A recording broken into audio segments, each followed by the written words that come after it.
ఎవరైతే రవి అనే నామంతో పిలువబడుతున్నారో వాళ్ళకి రాబోయే బావుల చాంద్రమాన స్వస్తిశ్రీ 2026 పరాభవనామ సంవత్సరంలో వీళ్ళు రాజుగా వెలగబోతున్నారు. మెయిన్‌గా ఎందుకనంటే ఈ 2026 సంవత్సరాన్ని మొత్తాన్ని కూడితే 1కి సంబంధించిన నంబర్ వస్తుంది. సో, రవి అనగానే 1కి సంబంధించిన నంబరు ఇంకా వీళ్ళ జీవితంలో ఇప్పటి వరకు పడ్డ కష్ట నష్టాలన్నీ పటాపంచలవ్వబోతున్నాయి. మెయిన్‌గా రవి అనే పేరుతో పిలువబడుతున్న వాళ్ళు వీళ్ళ చేతి గుండా ఎవరికైనా డబ్బులిస్తే తిరిగి రావడం చాలా కష్టంగా ఉంటుంది.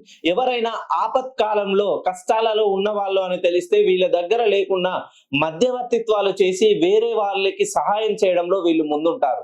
ఏ పనిలో బంధు ప్రీతి, ఆప్యాయతలు, అనురాగాలు, ప్రేమానురాగాలు ఎక్కువగా వీళ్ళు చూపిస్తారు. కానీ వీళ్ళకి ఏదైనా కష్టం వస్తే ఆదుకోవడానికి కనుచూపు మేరల్లో కూడా ఎవరు కనిపించరు. మెయిన్‌గా రవి అనే పేరులో ఉన్నట్టుగా ఆర్ఏవిఐ, ఏఐలు సరి స్థానాల్లో ఉండడం వల్ల వీళ్ళు ఎంత సంపాదించినా డబ్బనేది మిగులుబాటు ఉండదు.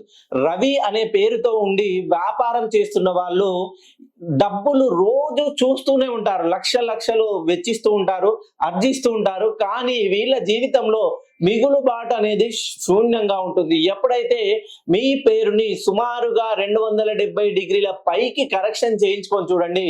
ఆ సూర్యుడు లాగా మీ జీవితంలో ఈ 2026లో మీ జీవితము దర్జాగా ప్రకాశించబోతుంది.